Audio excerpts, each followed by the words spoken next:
Well, today on the Spiritual Reality Podcast, I'm going to tackle and break down a couple cultural controversies that have come up, and both of them are almost a week old. Keep in mind, for me, I am not always looking to be the first one to comment, but I'm always trying to make sure that I have the facts straight before commenting. And in one of these situations, it's pretty obvious a lot of people didn't. Last week, there was a huge controversy over a video that was posted to Trump's social media accounts, where at the very end of the video, the Obamas were depicted as apes. So I'm going to get into what appears to have happened there and what we as Christians should think about it. And I'm going to dive into the Save America Act as well. Make sure you like and subscribe so that you don't miss any content. Let's get to it.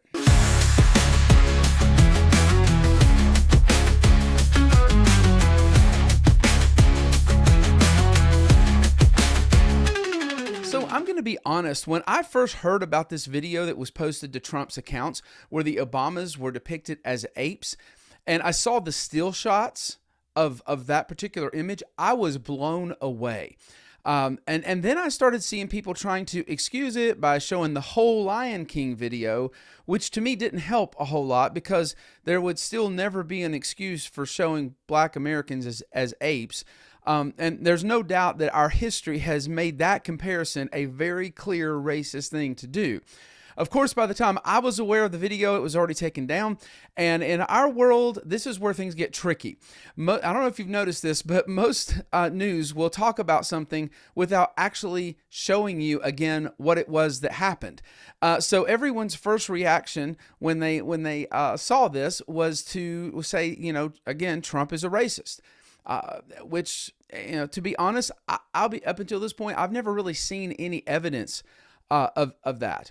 But like I said, when I first saw the reports, it looked like it to me. I was like, wow, like this is like he intentionally posted a video, a mocking video that showed the Obamas this way. Like that, this is so bad. And because no one seemed to have the actual video, I got the impression that the full Lion King video was posted and that somehow this Lion King video, from what I was hearing, was supposed to be about election fraud. I mean, that literally, I don't know if you've noticed that, but like people don't say, I'm going to show you exactly what happened and then we're going to talk about it. They just refer to it and they say racist video, blah, blah, blah. It was about election fraud. It was a jungle scene depicting, and I'm like, so it's an election fraud video that was set to the Lion King, like trying to piece it all together. But then more and more facts came out and I was actually able to see the full video, which I am very sorry that I cannot put here, because if I could, it would help you be able to see it, because you've had the same problem where you're piecing together what you're hearing people said because it's not posted anymore. But it was embedded in somebody's Rumble podcast, and he was just scrolling very quickly through it. So it's kind of a mess to try to put that up and show you. But I'll just tell you, I got to see at least the scrolled version of the whole video, which was a whole 60-second video about election fraud, and it was not the Lion King video. Just a regular video talking about election fraud for 60 seconds.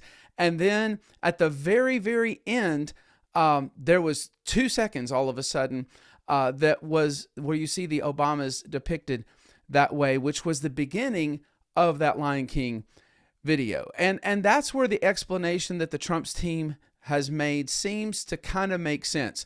They are saying that someone recorded the video on election fraud and did not realize that the last 2 seconds had already auto-scrolled to a new video and were captured on the end.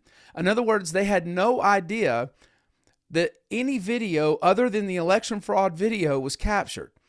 Now, I get it. If you hate Trump, your first reaction to that explanation is going to be, yeah, right.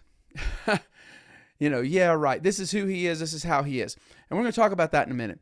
But however, that explanation does make a lot of sense. As a person that puts out a lot of videos, I've had times where I've posted what I thought was going to be a 25-minute podcast.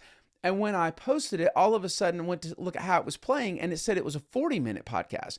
And I realized that 15 minutes later, the last couple minutes of that 40 minutes was just some content that had been on the end of my timeline in my video editing program, and I didn't realize it. And so I had exported it with a couple of minutes of content, 38 minutes later, or at the 38-minute mark, when I thought the video ended at the 25-minute mark. So, I had to go back in, edit it, and put it back up. Now, that was my old content that I forgot to delete.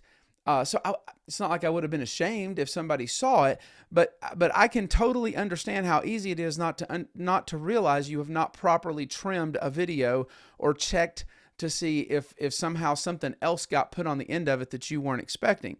Now, let's get into the issues with this. Trump said he only saw the first part of the video, and so he saw the first part of the video, evidently told somebody, I'd like to put this video up. They went and recorded it, accidentally got the last 2 seconds auto scroll to another video. He said he really didn't plan on apologizing. I guess he felt like it was an accident, and it was clear that that was not the point of the video or his intention. So I think he felt like, I don't have anything to apologize about. And I do understand Trump's political strategy when it comes to these things, as far as just never giving an inch to the outrage mob and to the media. I get it. I get why he does it politically. The people who support you are going to see it for what it is, and the others are never going to accept your apology or your explanation anyhow. And they're going to call you what they're going to call you no matter what. However, a video that was posted on his social media account showed black people as apes. Trump did say something to the effect that he didn't agree with it in comments to reporters on board Air Force One on February 6th, which was the day after the post. He was directly asked if he condemned the racist clip, and Trump replied, "Of course I do. Of course I do." So he did say, I don't go along basically with what got posted on the end of the video, but he's not planning on apologizing. Here's the thing. I do think something like this warrants an apology. They still may be saying that it was an accident, but they should acknowledge how deeply offensive this is to really everyone. It should be offensive to everyone, but especially obviously to black people. I think a lot of people like to criticize Christians for supporting Trump, and they feel like that we worship him, and and we can never admit if he does something wrong. And I think this event shows that that's not true. I mean, first of all, I'm critiquing him for saying that he's not planning on apologizing. I totally think he needs to apologize. But lots and lots of Christians came out immediately, some of them without all the facts, which is what I try not to do. They made the assumption that I did at first when I first saw it, that this was just a long racist video showing black people as monkeys, and that it was intentionally posted. So, a lot of Christians came out and just said right up front, no, this is not acceptable. This is wrong. They critiqued him. They rebuked him for posting it. And honestly, the truth is the left is actually the side that almost never criticizes itself. In fact, the right stands, I don't know if you noticed this, the right stands on principles and disagrees so much over principles and calls each other out over principles that we often can't keep a coalition together to get anything done. Have you noticed that? But the left does not have that problem because they are mostly motivated by power, not principle. So they will go along with things that 10 years ago they would have said, this is crazy, this is wrong, but hey, this is what our party's doing right now, so we're all on board with it. And so it really is really more a thing of the left where they don't ever criticize. But the problem is the left always wants to criticize us because they feel like that the right is claiming Christianity, claiming to be motivated by Christian principles. So anytime something happens, if enough people don't say something is wrong or it's not right, or that kind of thing, they get very excited and frustrated about it. But again, for the most part, we do so much holding each other accountable, holding to principle, saying, well, I can't go there with you, so therefore we're not going to get anything done. That literally it bogs us down. Part of the reason that Trump takes a beating when something like this mistake happens is because the Lion King video, if you watch the whole thing, which again, that is not what was posted, but if you watch the whole video, it's the kind of mocking thing he would do. I'm not saying he would intentionally portray the Obamas as apes. I'm not saying that at all. But he would definitely post a video showing him as the Lion King and everyone else as silly animals. That's the kind of thing he would. And so, because of his reputation for sometimes being very childish and mean-spirited, it's easy for people to immediately believe that he did this on purpose. It's very easy for people to believe that. And I think that's a shame. Proverbs 22:1 says, a good name is to be chosen rather than great riches, and favor is better than silver and gold. And so I think that he has that reputation of being childish. And I've said many times, I'm looking forward to when the conservative movement in America is no longer tied to his personality. He has done amazing things. He has stopped some of the cultural slide that we've had going on in our culture. He has called out and just named things that needed to be named. He has brought a lot of common sense back to government and what we're doing. But his personality coming with it really, I think it hurts the cause. And, at this point, it doesn't matter. He can't run again anyhow. But I get why he does what he does. And I get why people are excited to have someone who tells it like it is instead of worrying about being politically correct. For far too long, we have felt like that we needed to tiptoe around while the left's agenda was remaking the country into something that was a morally relativistic, chaotic mess. And so I get that politically mocking something can be a very effective way to just show how ridiculous some ideas are. However, there's no doubt that he takes that way too far many times, and that was not his intention here. But again, his reputation, because of his reputation, people were quick to believe it was. So that's an issue for him. That's a hole he's dug for himself. Again, I feel like that he should apologize just because, hey, this was on my social media, and that represents me, and that represents America right now with me as a president. And therefore I need to say it was wrong, and we are sorry. We apologize. But people were quick to assume worse than what this was. This is going to be another very fine people on both sides hoax. It's going to be repeated over and over again. If you don't know what that means, we have heard a million times in the media and on social media that Trump said that both white supremacists and the protesters in Charlottesville were both very fine people on both sides. He didn't say that. In fact, he specifically said, I'm not talking about the white supremacists. So when he says very fine people on both sides, it was like there are people who think that statues should be taken down, other people who don't think statues should be taken down. But he says, but I'm not talking about the white supremacists. And over again, it's been said that he called white supremacists very fine people. And so this is going to be the same thing. It's going to be assumed by the mainstream media that this was calculated. It was on purpose, even though when you look at the facts about how this came about, it's pretty clear that this was an editing error, a huge editing error, an offensive editing error that was offensive to people made in the image of God, an editing error that should be apologized for, even though it wasn't intentional. And so that's kind of my take on this situation. Again, when I first saw the spin that everybody was putting on it, I was like, "Oh my goodness! Like this is super racist." The image that ended up on the end was super racist.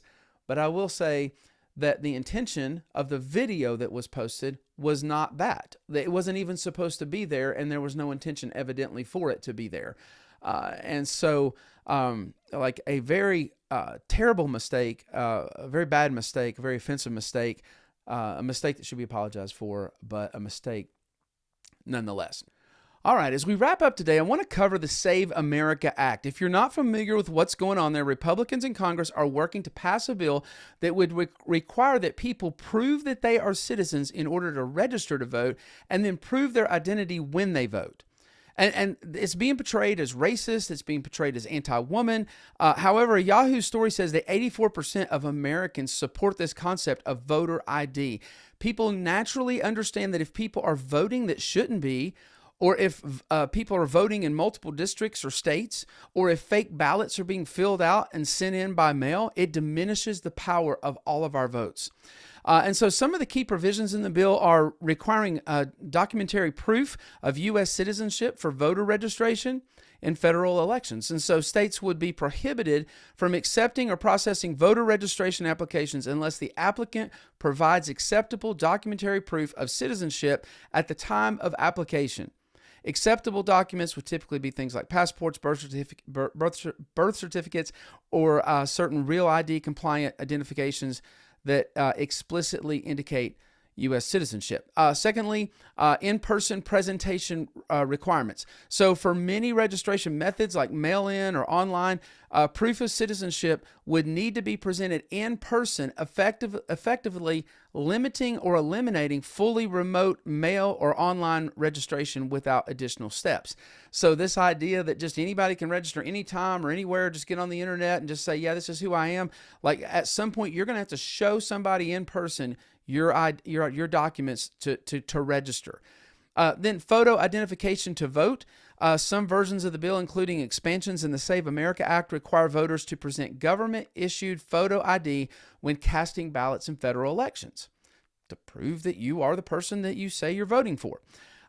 Voter roll maintenance and removal of non-citizens is also an issue that is included. Provisions to ensure states maintain accurate voter rolls by removing non-citizens, including potential use of federal databases like the Department of Homeland Security's SAVE, which is Systematic Alien Verification for Entitlements program to verify citizenship status and cross-check voter lists. So let's just do an audit and make sure that we have citizens that are actually voting.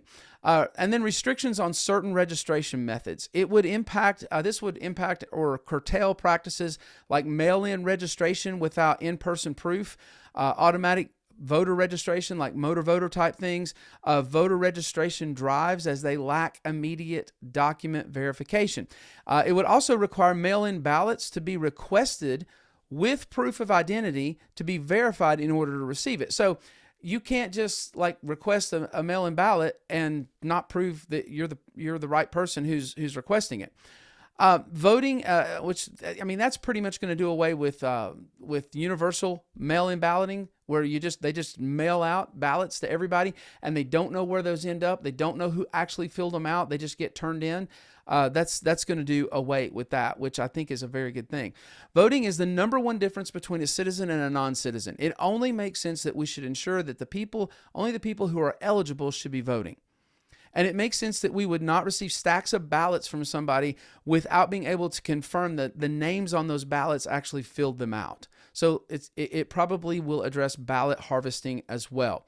Folks who claim that these measures are racist are actually kind of being a little racist themselves, because they're acting like groups of people are incapable of pulling together the correct documents to register to vote or to get an ID so they can cast their vote.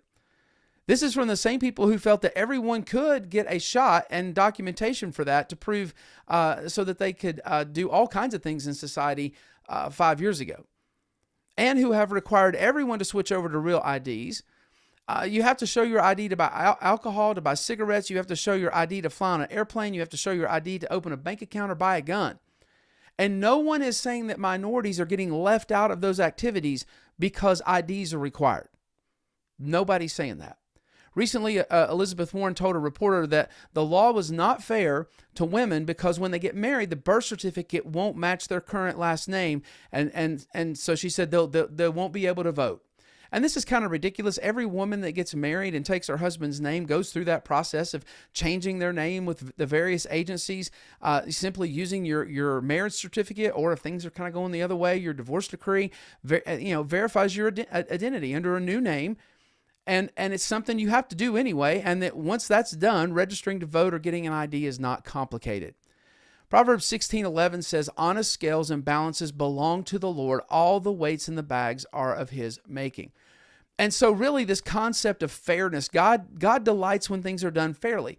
When people are not cheating the system or cheating other people. And fairness doesn't mean that everyone gets the same outcomes. It's really important we understand that in our culture today, but that everyone is playing by the same rules. Claims that people verifying their identities is disenfranchising certain groups of people, it doesn't make any sense. It's the same process for everyone. The only people who will be disenfranchised are the people who don't care enough or plan ahead enough about their right to vote to follow the process. And that's on them. This is another example of identity politics, and I think Americans are tired of it. When they see something like this issue, and it just obviously makes sense that we would make sure we know who's voting and that they're qualified to vote, and they're being told, oh, you're a terrible person for feeling that way. As Christians, this just makes sense that this is something we can get behind. When processes are designed to ensure that they are accurate and fair and done with order, those are Christian principles. And it's not compassionate to allow fraud. It's not compassionate to allow cheating. We certainly don't want to make it impossible for people to vote. But considering that just about everyone has an ID and those who don't can get one, I don't think this is in any way trying to suppress legitimate voters. Well, listen, I'd love to hear your thoughts on these two topics. Do you think that Trump's video editing was an accident, or do you think that it was on purpose? Do you think that voter ID laws are racist or consider voter oppression? What do you think about those things? Thanks for joining me this week. Make sure you subscribe to the podcast on YouTube. Next week, if nothing earth-shattering comes up, I'm going to take some time to respond to a Texas politician, James Tallarico. He's been on several podcasts spouting a lot of unbiblical things, claiming that he's coming from the Christian standpoint. So we're going to dive into that. We'll see you next Friday.